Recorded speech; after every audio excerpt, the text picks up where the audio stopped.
할렐루야. 아멘. 여러분 감사합니다. 리장으로 떠나는 팀을 보니까 제가 처음에 갔을 때하고 정 반대인 것 같아요. 처음에 갔을 때는 자매가 4명, 형제가 2이었습니다. 지금은 자매가 2명인 것 같아. 형제가 많은 게 좋습니다. 단도직입적으로 말씀드리면 형제가 많은 게 참 좋은 것 같아요. 왜냐하면 일을 많이 해야 되거든요.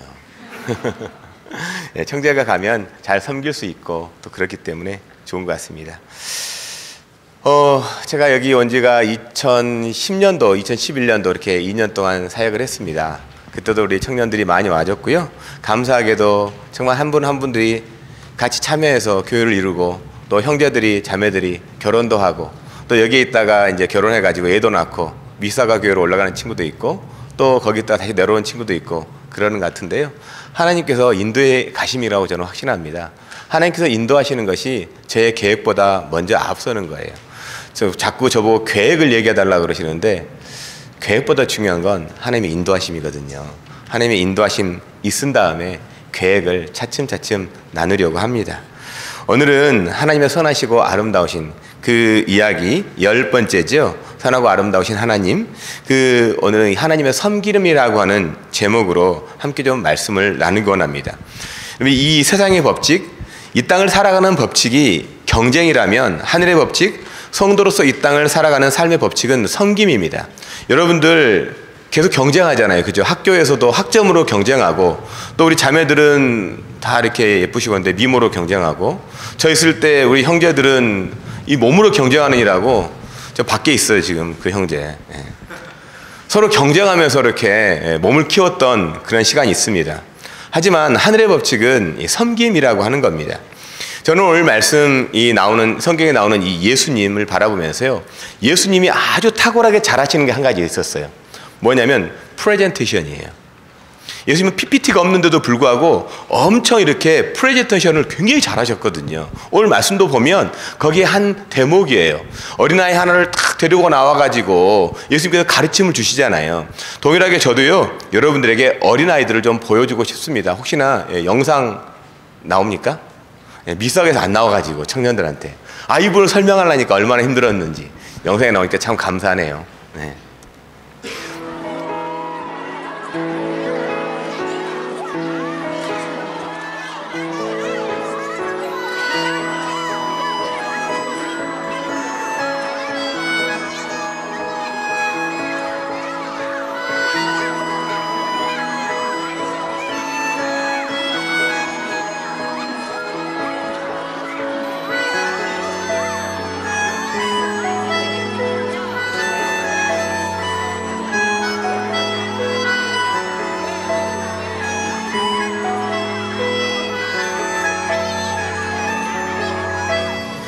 이 마가복음 9장 안에 있는 오늘 말씀은요, 예수님께서 제자들에게 자신의 죽으심과 부활에 대해서 2번째 말씀하시고 난 이후에 6월절이 얼마 남지 않은 그 무렵에 집에서 제자들과 이야기하고 있는 장면입니다. 갈릴리 호수 주변 이 가버나움은 예수님께서 주로 사역하시던 곳이었습니다. 이 마을은 예수님의 제자인 베드로와 안드레의 집이 있는 곳입니다. 오늘 말씀에 나오는 이 가버나움의 집은 아마 이런 제자들 중에 한 명의 집이었을 것입니다. 근데 어느 날 하루는요, 제자들을 얼굴을 보니까 제자들이 서로서로 좀 울그락불그락하고 서로 말도 안 하려고 하고 좀 뭔가 분위기가 싸합니다. 좋지가 않아요. 그래가지고 보니까 우리 부모님들도 그렇고 자녀를 키우는 부모님들은 자녀들이 싸우고 나면 금방 알아요. 또한 우리 목사님들도 알아요. 분위기가 안 좋으면 이게 금방 알아요. 서로 이렇게 형제 자매가 사귀다가 서로 이렇게 안 좋은 것도 금방 알잖아요. 얼굴에서 표현하거든요. 분위기가 금방 나거든요. 마찬가지예요. 예수님께서 아셨다라는 거예요. 근데 여러분 이 부모님들은요, 이럴 때 이렇게 부모님 자녀들이 싸울 때 대부분 부모님들이 뭐라 그러죠? 여러분들 혹시 싸워 보셨나요? 형제들하고? 그럴 때 부모님이 뭐라 그래요? 왜 싸우냐고 그러잖아요. 왜 그렇게 안 좋은 일 있냐고, 뭐 때문에 싸웠냐고. 조금 더 나아가면 엄마가 싸우지 말라 그랬지. 또 싸웠어? 이렇게 얘기하잖아요. 그리고 조금 더 나아가면 아이고 이놈의 자식, 넌 누구 닮아서 맨날 싸우고 그래, 이렇게 얘기하는 거거든요. 여러분 이 말은 하면 안 돼요. 너 누구 닮아서 싸웠냐고 말하는 거는. 누구 닮긴 누구 닮았어요? 나신 분 닮은 거죠. 이렇게 쉽게 말하지 않습니까? 근데 예수님은 제자들에게 그렇게 묻지 않으시고요. 이미 무슨 일 때문에 다투었는지 아시는 것처럼 질문을 합니다. 예수님께서는 이전에도 제자들과 함께 이렇게 이야기를 나누셨지만 오늘 이 장면만은 이전과 굉장히 다르게 느껴집니다.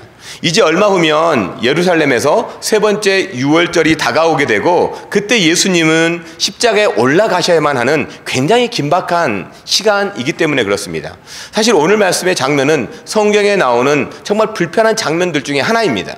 지금까지 제자들은 예수님과 먹고 마시고 모든 그 시간을 함께 하면서 예수님께서 직접 가르쳐 주셨어요. 말씀도 가르쳐 주시고 말씀을 해석하는 법도 가르쳐 주시고 또한 귀신 들린 사람, 병든 사람 고쳐주는 법 알려가지고 전도 현장으로도 내보냈던 그런 제자들입니다.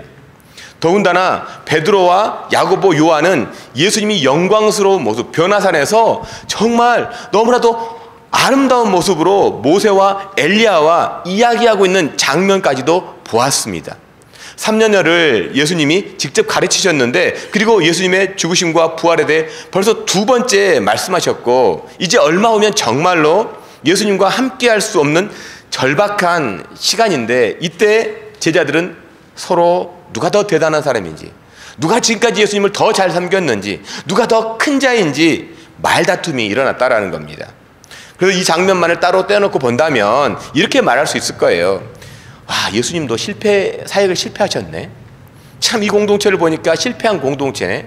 실패한 제자라고 참 참담하다라고 이야기할 수 있을 것입니다. 그런데 우리가 오늘 본문에서 주목해야 할 대목은 제자들이 아니에요. 예수님께서 제자들을 어떻게 대하셨는가입니다. 말씀드렸잖아요. 예수님께서 프레젠테이션 하셨다고. 그 프레젠테이션에 그 제자들이 아니라 예수님이 중요합니다. 예수님은 실패한 제자들을 어떻게 섬겨주셨는가를 우리는 묵상하게 됩니다. 이런 예수님의 섬김을 통해서 선하고 아름다우신 하나님을 만나보겠습니다. 먼저 첫 번째, 섬김의 시작은 비난이 아니라 비평입니다. 33절 중반절 한번 같이 읽어보도록 할까요? 33절 중반절 같이 읽겠습니다. 제자들에게 물으시되 너희가 길에서 토론한 것이 무엇이냐 하시되, 말다툼했는데 예수님은 좀 점잖하게 너희들 뭐라고 그렇게 토론했니? 라고 말합니다. 그들의 마음이 좀 이런 말 들으면 찔렸겠죠. 서로 말다툼했는데. 정말 이상하지 않습니까? 예수님은 화도 내지 않으시고 슬퍼하지도 않으십니다. 또한 비난하지도 않았습니다. 서로 토론한 것이 무엇이냐라고 물으시면서 제자들의 문제에 대해 성경적 대안을 제시해 주고 있습니다. 이러한 주님의 가르침을 비평이라고 합니다. 비평이라는 단어, 여러분 비평이라는 단어와 여러분들 비평이라는 단어 여러분 많이 들어보셨죠? 뭐에 대해서 비평한다. 이거는 중학교 국어 시간에 시험 문제로 나와요. 비평에 대해서 쓰시오. 비평에 대한 이 사전적인 정의를 쓰시오라고 말합니다. 한국에서 중학교를 대부분 안 나오셔가지고 좀 이 비평이란 말이 무슨 말인지 모를 수 있죠. criticize라는 말이 비평인데 국어사전에 이렇게 정의합니다. 사물의 옳고 그름, 아름다움과 추함 따위를 분석하여 가치를 논하는 것. 이 비평의 사전적인 정의입니다. 근데 이 비평과 정말 비슷하기 때문에 구분하기 어렵지만 본질적으로 다른 말이 있어요. 바로 비난입니다. blame하는 겁니다. 우리말에는 비평, 비난 아주 비슷해가지고 서로 막 섞어서 쓰는데 의미가 달라요. 우리는 사물의 옳고 그름, 아름다움과 추함 따위를 분석하면서 비난할 수도 있고요. 비평할 수도 있습니다. 사실 비난과 비평은 많이 달라요. 비난에는 여러분들 힘이 안 들어가요.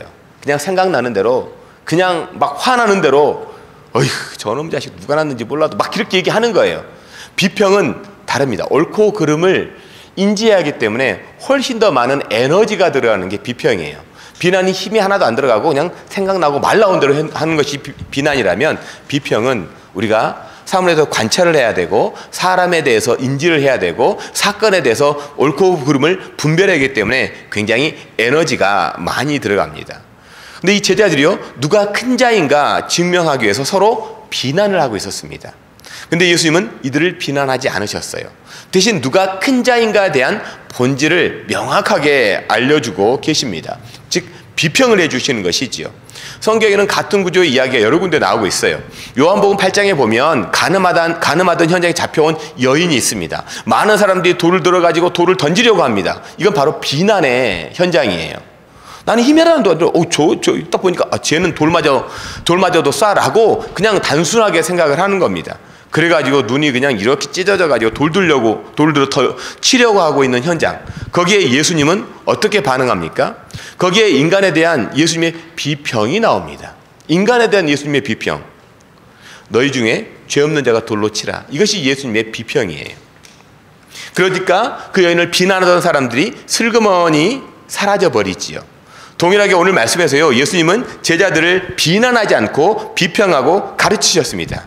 그러면서 너희들이 첫 번째가 되고 싶어? 그러면 내가 첫 번째가 되는 방법을 알려줄게라고 하면서 말입니다.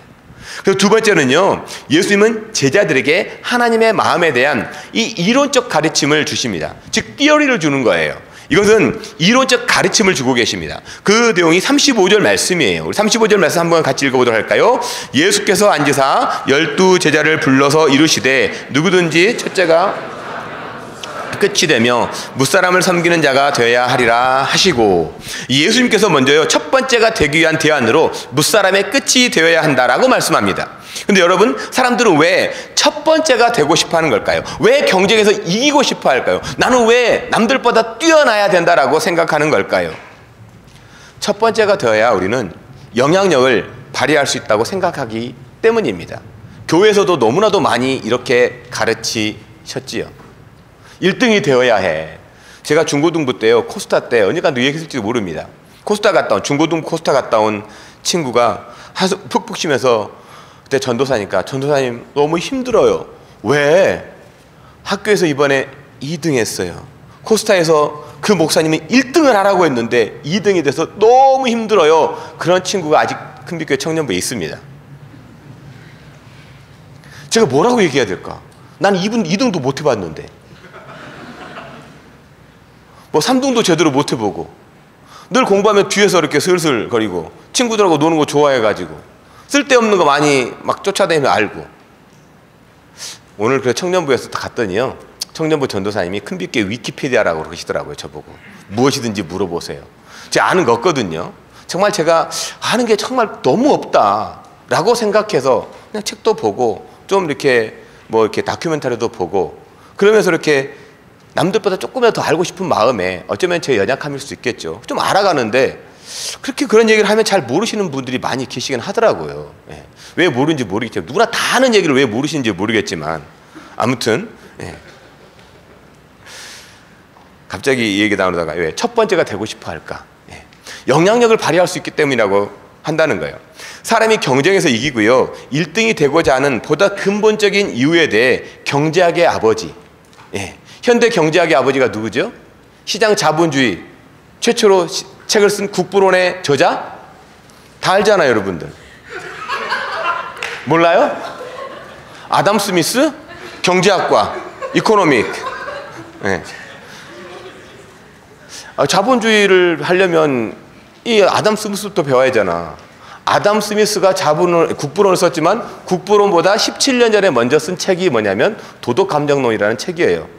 이거 다 한 번씩 읽어본 책이잖아요, 그죠? 대학생들이 되면 누구나 다 한 번씩 쭉 읽어보는, 이만큼 좀 두껍기는 해. 예. 거기에 뭐라고 얘기하고 있냐면, 남들보다 뛰어야 한다고 하는 이유에 대해서 이 동감을 받기 위해서라고 이렇게 기술합니다. 그의 책 도덕감정론에 대해서 이렇게 기술하는데요, 한번 제가 읽어드리겠습니다. 인류사의 각 계층의 사람들 모두에서 나타나는 경쟁심이 어디에서 생기는 것인가? 그리고 소위 자신의 지위 개선이라고 하는 인생의 거대한 목적을 추구하는 것은 어떤 이익에 있어서인가? 남들의 시선을 끌고 주의와 주목을 받는다는 것, 그리고 그들로부터 동감과 호의와 인정을 받는다는 것이 바로 거기에서 얻을 수 있는 이익이다. 많은 사람들에게 동감받고 싶은 욕구, 인기를 얻고 싶은 그 욕구 때문에 1등을 한다라는 겁니다. 많은 사람들이 인정받고 싶기 때문에요. 많은 사람들의 마음을 사로잡고 싶기 때문에, 예, 얼굴에도 뜯어 고쳐서 TV에 나와야 하고, 정말 목이 터져라고 노래를 불러서라도 남들보다 뛰어야 된다고 한다라는 겁니다. 그것이 바로 인간의 죄송합니다. 그러한 존재가 인간이라고 이 철학자는 이렇게 이야기합니다.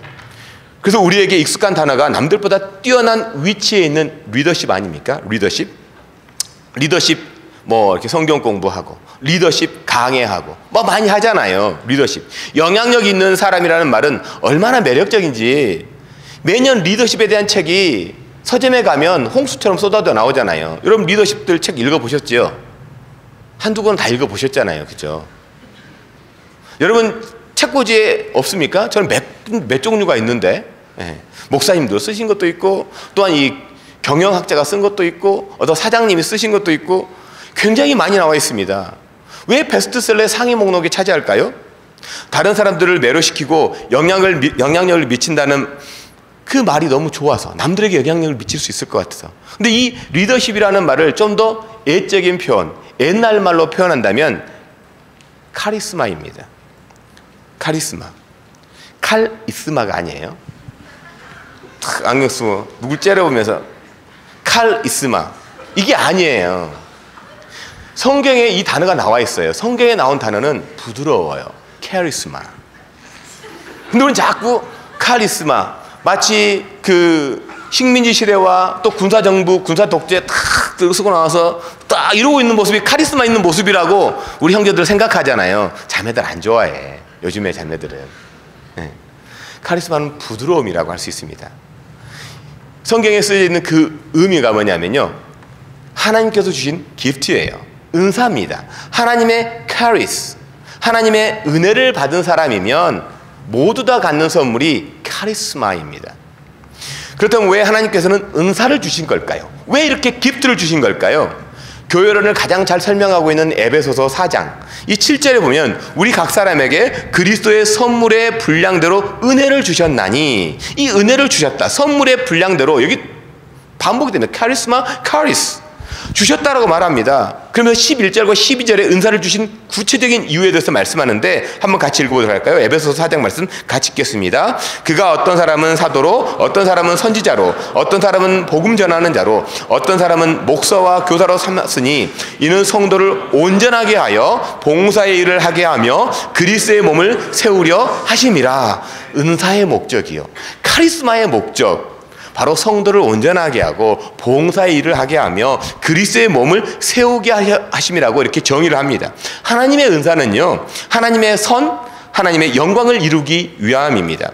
이를 위해 제자들에게 어떤 위치에 서야 한다고 예수님께서 교훈하고 계십니까? 세상이 말하고 가르치는 것, 제자들이 알고 있었던 그 상식을 뛰어넘어서 무사람의 끝이라고 말씀합니다. 우리말로 무사람의 끝이라고 번역을 했지만 보다 더 원어적인 표현을 보면 이렇게 번역할 수 있을 겁니다. 모든 사람으로부터 멀리 떨어진, 그러니까 세상의 법칙을 떠난 하늘의 법칙에 있는 자가 되어야 한다고 하는 겁니다. 우리가 줄 서가지고 남들 양보하기 위해서 제일 뒤로 가는 것, 이것을 섬김이라고 우리는 착각할 수 있지만 그게 아니라는 겁니다. 하늘의 법칙으로 살아가는 것이라고 하는 겁니다. 그래서 무사람의 끝은요, 포지션, 위치가 아니라 하나님의 은혜를 받았는가가 중요함을 말씀합니다. 은혜 받은 그 자리가 바로 하나님의 선을 이루기 위한 자리, 교회를 세우는 현장이기 때문에 그렇습니다. 또한 예수님은 한 가지 더 교리적인 가르침을 주시는데 모든 사람을 섬기는 자가 되어야 한다고 말씀합니다. 섬기는 자를 원어로 보면 명령을 수행하는 자, 시종이라고 하는 의미의 디아코노스라는 단어를 사용합니다. 예수님 당시 로마가 지배하던 시대는 심부름하는 사람, 일명 배달의 민족, 배달부, 이 딜리버리 퍼슨을 일컬어서 디아코노스라고 했습니다. 그렇다면 이 섬기는 사람, 심부름하는 사람에게 있어서 아주 중요한 특징이 있다면 뭘까요? 심부름하는 사람에게 있어서 중요하게 가져야 할 자질이 있다면 무엇일까요? 주인 혹은 심부름을 부탁하는 그 사람의 말을 잘 듣는 것입니다. 그런데 주인이 말하는 걸 끝까지 듣지 않고요, 중간에 이럴 것이다 스스로 지레 짐작해가지고 열심히 일을 한다면 그것은 섬기는 것이 아니죠. 그거 섬기는 것이 아닙니다. 주인이 이렇게 해야 된다고 이렇게 A부터 Z까지를 말씀해야 되는데 A부터 J까지만 듣고 열심히 일하는 거예요. 일하는 게 아니잖아요. 이런 표현을 쓰면 안 되겠지만 일명 섬기는 것이 아니라 삽질하는 거죠. 자기 자신을 섬기고 있는 거예요. 자기 마음 편하려고 일하고 있는 거예요. 주인은 원하는 게 아닌데 내 마음 편하자고 일하고 있는 것이 잘 듣지 못한다라는 겁니다. 그래서 이 듣는다는 것을 곰곰이 묵상하게 되면요, 우리는 1차적으로 물리적인 이 두 귀로 듣습니다. 그 다음에는 우리가 그 소리를 마음으로 듣게 됩니다. 그 다음에 그 마음을 가지고서 어떤 의미인지 생각을 하는 거예요. 머리로 생각을 합니다. 그리고 마지막으로 우리의 행동으로 듣습니다. 우리의 두 손과 두 발로 듣는다라는 겁니다. 즉 두 귀로 인풋이 되면요, 마음에서 프로세싱이 일어납니다. 그 행동으로 아웃풋되는 것을 우리는 들음이다라고 말합니다. 인풋, 프로세싱, 아웃풋 하니까 생각나는 게 있죠. 컴퓨터 사이언스 하신 분들은 대부분 잘 알 거예요. garbage in, garbage out. 좋은 게 들어가야 좋은 게 나온다. 네. 그죠? 하나님의 말씀이 들어가서 잘 묵상이 되어지면 행함이 나온다라는 겁니다. 근데 우리는 자꾸 들으려고만 해요. 그래서 좋은 설교를 귀로 듣는 것도 중요하지만 성도로서의 진짜 실력은요, 좋은 설교 많이 듣는 게 아니에요. 요즘처럼 좋은 설교가 홍수처럼 쏟아지는 시대가 어디 있어요. 스마트폰만 탁 켜면은 그냥 이 목사님부터 시작해서 A부터 시작해서 Z 목사님까지 내 마음에 드는 분 탁 골라가지고 골라먹는 재미 촥 듣잖아요. 그죠? 어떤 목사님이 나에게 가장 은혜를 잘 끼치는가, 스마트폰아 열어봐 딱 해가지고 쉬리 나에게 가장 잘 맞는 설교 틀어줘. 조만간 있으면 될 거예요. 쉬리. 딱 그거 갖다 쓰면 안 되잖아, 이거. 예. 이사 거 쓰면은 안 되잖아요. 그죠? 예. 그래서 좀 변형시켰어요. 예. 앞으로 한 10년만 있으면, 예. 또 여기서 또 누구나 다 아는 책 이야기하면 여러분들이 또 실망할 것 같아서 얘기하지 않겠습니다. 특이점이 온다라는 책을 보시면 2040년도가 되면 모든 인간은 불로 장생할 거다라고 이렇게 얘기해 놓은 책이 있습니다. 커즈 와이라고 하는 사람이 쓴 책이 있는데, 뭐 청년들이라면 상식적으로 다 보는 책이니까. 아무튼 이 성도의 진짜 실력은요, 아는 게 아니에요. 삶으로 표현이 될 때 언제나 섬김은 잘 듣는 것으로 시작해서 들음의 완성이 섬김으로 표현이 됩니다. 이러한 섬김을 삶으로 표현하는 사람을 성경은 집사라고 합니다. 섬기는 자와 동일한 단어를 디모데전서 3장에서 집사라고 번역하기 때문입니다. 그러니까 집사 또한 섬기는 자, 잘 듣는 자입니다. 여기서 집사하면 내가 좀 나이를 그렇게 먹었나 생각하는 앞에 계시는 우리 두 분도 계시고요. 그러는데 눈은 이렇게 안 맞추시겠습니다. 집사가 나이 들어서 게 아니에요. 섬기는 자, 잘 듣는 자라는 겁니다. 물론 단지 집사만을 의미하기보다 더 포괄적으로 교회에서 은사를 받고 섬기는 모든 사람은 잘 듣는 사람, 섬기는 자입니다. 그렇기 때문에 잘 듣고 행하는 사람이 섬기는 사람, 교회 일꾼이에요. 자신을 드러내고 자신의 주장만을 말하는 사람이 아니라 다른 사람의 말을 경청하고 하나님의 말씀은 어떠한가를 비춰 행하는 사람이 섬기는 사람이라는 겁니다. 사람의 이야기만 듣고 쫓아가는 것도 아니고 하나님의 이야기, 나는 하나님의 이야기만 들어 하고 쫓아가는 사람이 아니라 하나님의 말씀과 또 사람의 이야기를 들어가지고, 또 사람의 이야기를 들으면 하나님의 말씀은 어떠한가, 또 하나님의 말씀을 들으면 사람의 반응은 또 어떠한가를 상호 비추어가면서 피르충분적으로 맞춰가면서 행하고 있는 것이 바로 섬기는 사람들이 행해야 할 거라는 겁니다.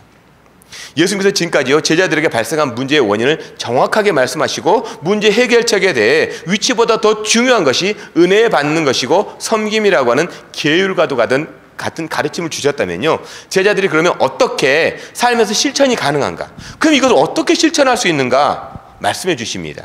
세 번째, 섬김에 대한 이론적인 가르침을 받았다면 실제적 가르침을 행할 때 완성이 됩니다. 우리 37절 말씀을 함께 같이 읽어보도록 할까요? 37절 말씀 함께 같이 읽겠습니다. 누구든지 내 이름으로 이런 어린아이 하나를 영접하면, 누구든지 나를 영접함이 아니요 나를 보내신 이를 영접함이라.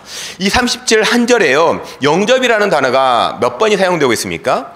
개역개정 성경, 우리말로 성경에는 5번이 기록되어 있습니다. 하지만 원문에는 4번 데코마이라고 하는 말로 받아들이다, 익히다, 배우다라고 기록을 합니다. 이 짧은 한 구절에 예수님은 원에서 4번이나 동일하게 말씀하셨다고 하는 건 그만큼 강조하신 겁니다. 영접하는 것을 강조하신 것이죠. 그런데 예수님께서 강력한 어조로 말씀하신 내용이 당시 사람 취급받지 못하는 그 존재, 사회 속에서 있으나 마나 그냥 사람 수로도 안 채워주는 보잘것없는 존재, 어느 누구에도 관심이 없는 어린아이를 영접하는 것이 하나님의 은사를 받는 성도로서의 섬김을 실천하는 것이라고 말씀합니다.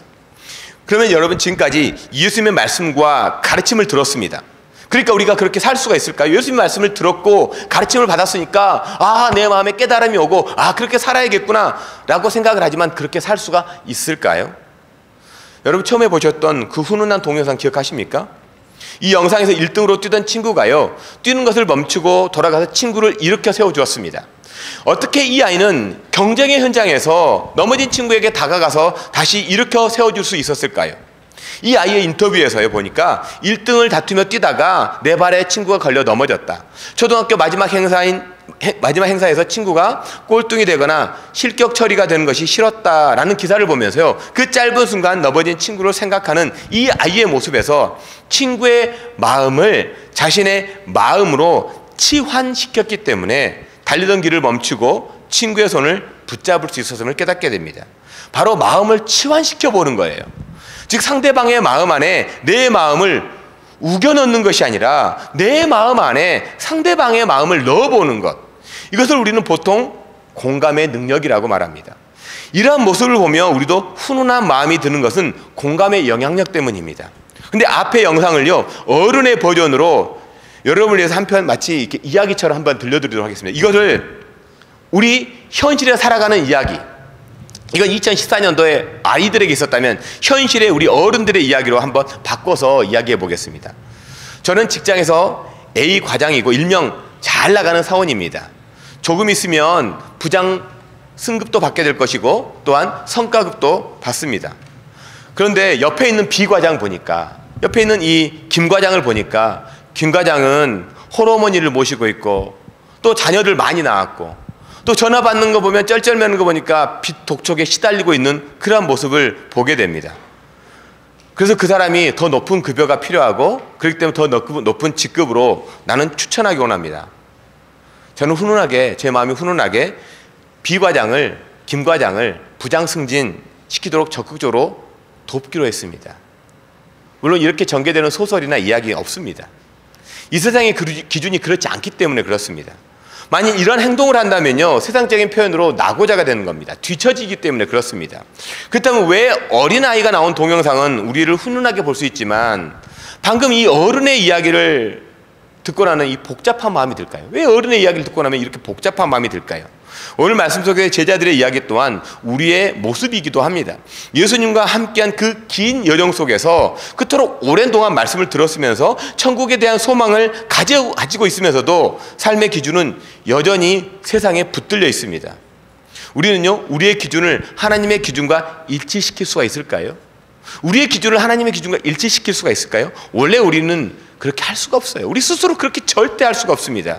창조자 하나님께서요 첫사람 아담을 만드신 목적이 하나님과 늘 소통함으로 이 땅을 다스리는 청지기적인 섬김을 감당하는 것이었습니다. 그것은 아담에게 하나님의 섬김이 무엇인지를 몸소 나타내 보여주셨기 때문입니다. 그래서 이 부르심을 듣고 하나님의 마음에 공감하면서 이 땅을 섬기는 삶을 살았던 삶이 바로 첫사람 아담의 삶이었습니다. 그런데 아담이 하나님을 떠난 이후 더 이상 하나님을 알 수도, 하나님의 마음을 공감할 수도 없습니다. 그래서 하나님께서 우리가 하나님의 마음을 알 수 있도록 알려주셨고요 말씀을 알려주셨고 실제적으로 이 땅에 사람의 몸을 입고 오심으로 우리의 연약함을 체휼하신 분이 예수님 아닙니까? 그런데 여러분 정말 실망스럽게도요 오늘 본문 이후에 계속되는 그 내용을 읽어보면 제자들이 가지고 있었던 이 세상의 기준, 첫 번째가 되고 싶어하는 욕망은 끊임없이 계속되고 있습니다. 똑같은 상황이 3번 이상 반복되고 있음을 보기 때문에 그렇습니다. 오늘 말씀 이후인 이 마가복음 10장에서 예수님께서 3번째 십자가의 죽으심과 부활에 대해서 얘기했습니다. 그런데 그 이후에 야고보, 요한이 예수님 찾아와 가지고 그때가 되면 나를 한편은 좌측에 한편은 우편에 예수님께서 또 청탁을 하고 있습니다. 또한 예수님께서 십자가 달리시기 바로 전날까지 제자들은 누가 더 크냐고 논쟁을 하던 그 사람들의 모습을 우리 누가복음 22장 24절에서 또 그들 사이에 그중 누가 크냐 하는 다툼이 난지라라고 기록하는 걸 볼 수가 있습니다. 그럼에도요 예수님은 설명하시고 오히려 제자들의 발을 씻겨주시고 큰 자가 과연 누구인가 성경적 본을 보여주시고요 너희도 이렇게 행하라고 말씀해 주십니다. 그럼에도 제자들의 모습을 통해서 우리가 알 수 있는 것은 십자가의 사건 마지막 장을 달리면서까지 세상의 기준과 하나님의 기준은 계속해서 충돌하고 있다는 거예요. 제자들이 가지고 있었던 이 세상을 살아가는 기준과 예수님께서 말씀해 주시는 이 하나님의 기준이 계속해서 충돌하고 있다는 거예요. 최종적으로 예수님은 십자가를 통해서 하나님의 기준을 보여주셨습니다. 이것이 하나님의 기준, 하나님의 섬김이에요. 십자가를 통해서 하나님의 섬김을 보여주셨다는 겁니다. 제자들의 발을 씻겨주시는 예수님은요, 무사람의 끝을 모본으로 제자들에게 보여주시면서 내가 너희에게 행한 것 같이 너희도 행하게 하려 하여 본을 보였노라 말씀해 주십니다. 그렇다면 우리도 이렇게 행할 수 있을까요? 우리가 무사람의 끝이 되어 섬길 수가 있습니까? 다시 제자들을 살펴보겠습니다. 제자들이 언제 주님께서 보여주신 모본의 삶 가운데 행하게 됩니까? 언제 예수님께서 말씀해 주신 대로 삶을 살아가게 되었습니까? 제자들이 십자가와 부활하신 예수님을 만나고 난 후 성령께서 제자들의 심령 가운데 찾아오셨을 때 하나님 그들의 삶의 기준은 완전히 바뀌었음을 우리는 사도행전의 말씀을 통해서 알게 됩니다. 그러니까 십자가로 죽으시고 부활하신 후에 찾아오셨음에도 제자들은 뜨뜻미지근했습니다. 언제 변화가 되었을까요? 성령께서 그 마음 가운데 찾아오셨을 때 그때 제자들이 변했다라는 겁니다. 하나님의 기준과 제자들의 기준이 일치하게 된 겁니다. 다시 오늘 본문으로 돌아가 보면요, 예수님은 제자들의 생각, 기준을 비평하고 있음을 알 수 있습니다. 성경은 인간에 대한 끊임없이 비평하고 있는 것이 성경책이에요. 성경은 인간에 대해서 비평을 합니다. 자꾸 인간들이 성경을 비평을 하려고 할 때가 있는데 그건 옳지 못해요. 우리는 말씀드린 것처럼 우리의 인생이 짧아야 100년, 120년입니다. 우리의 상식과 지식을 가지고 성경을 비평한다고 되지 않습니다. 성경의 역사는 오래됐잖아요. 하나님의 역사는 무한대잖아요. 무한하신 하나님이 우리를 아시기 때문에 비평할 수 있다라는 겁니다. 근데 성경에 기록된 가장 본질적인 사람에 대한 비평은 바로 창세기 1장에서 사람을 만드시고 나서 보시기에 좋았다라는 하나님의 감탄의 말씀이 그게 비평입니다. 하나님은 우리를 보시는 가장 강력하고 근본적인 비평은 so good입니다. 우리의 보기에 구제불능 그렇게 보이는 제자림에도 예수님은 하나님의 마음으로요 보시기에 좋았더라라고 여겨주신 거예요. 비록 당장은 실패자처럼 보이지만요, 예수님의 십자가와 부활 그리고 성령을 받고 난 후에 변화가 될 제자들의 모습 역시 예수님은 동일하게 보고 계셨어요. 이렇게 예수님을 힘들게 하고 누가 더 크냐고 서로 싸우고 있는 그 제자들을 보면서 예수님은 저것 한심하다라고 보는 것이 아니라 성령 받고 나서 변화될 그 모습을 동일하게 보고 계셨다라는 겁니다. 그래서 이 장면이 얼마나 저에게 큰 감사와 기쁨이 되었는지 모릅니다. 여전히 죄를 짓고요, 세상의 기준에 매어 살고 여전히 추악한 나이지만 그럼에도 하나님의 시선은 보시기에 좋았더라 이기 때문입니다. 예수님께서 택하신 제자들, 하나님께서 택하신 백성들이 처음과 끝을 하나님께서는 알고 계십니다. 왜 하나님은 알고 계실까요? 왜 예수님은 알고 계실까요? 요한계시록에서 보면 예수님은 나는 알파와 오메가다라고 말씀합니다. 나는 처음과 끝이다.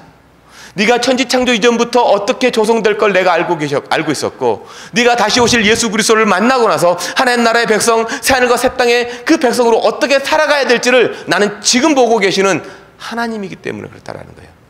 그 정도 돼야 하나님이죠. 그 정도 돼야 하나님 아닙니까? 단지 내일 일을 알려주시는 하나님, 점치는 하나님이 아니잖아요. 내가 엄마 뱃속에 있을 때부터 내가 주님의 다시 오심을 예비하고 삶을 살아갈 앞으로 이후의 삶을 주님은 동일하게 보고 계신다는 거예요. 동시에 보고 계시는 분이 우리 주님이에요.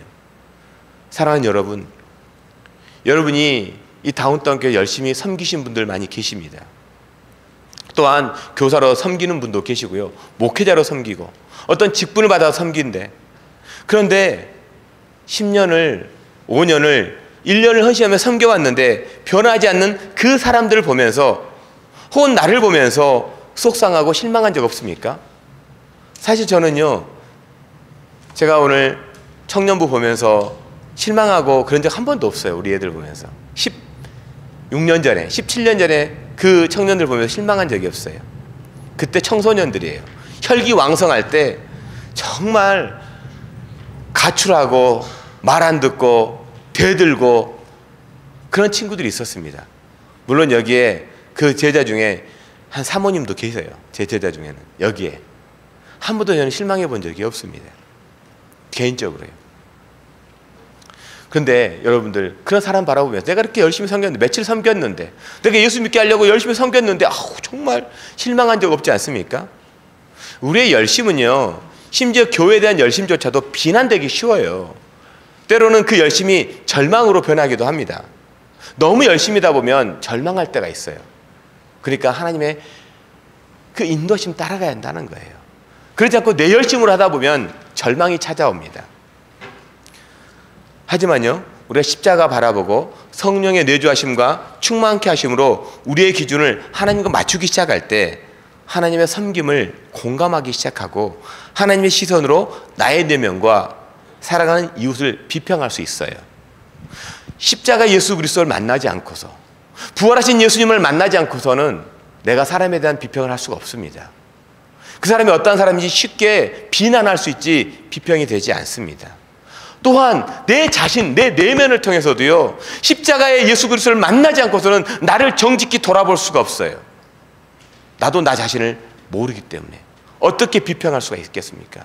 자꾸 비난하고 연약한 내 모습 바라보고 낮은 자존감 바라보고 내 자신을 비난할 뿐이에요. 그래서 십자가 예수 그리스도를 만나고 성령의 충만을 받는 건 굉장히 소중합니다. 다시 한번 이 땅에 오셔서요, 십자가로 성경을 보여주신 예수님을 만나십시오. 예수님을 생각하지 마시고 만나십시오. 부활하시고 다시 오마 그 언약한 말씀, 그 가슴에 새기고 성령으로 여러분 실천하십시오. 말씀을 맺기 원합니다. 우리는 예수님을 말씀으로 만나 비평의 수고를 통해 은혜를 받은 직분자입니다. 성령의 음성을 듣고 섬김을 끊임없이 실천함으로 하나님의 마음과 공감하는 그리스도인이 되기를 주님의 이름으로 간절히 축원합니다. 함께 좀 기도하기 원합니다. 우리 함께 같이 기도할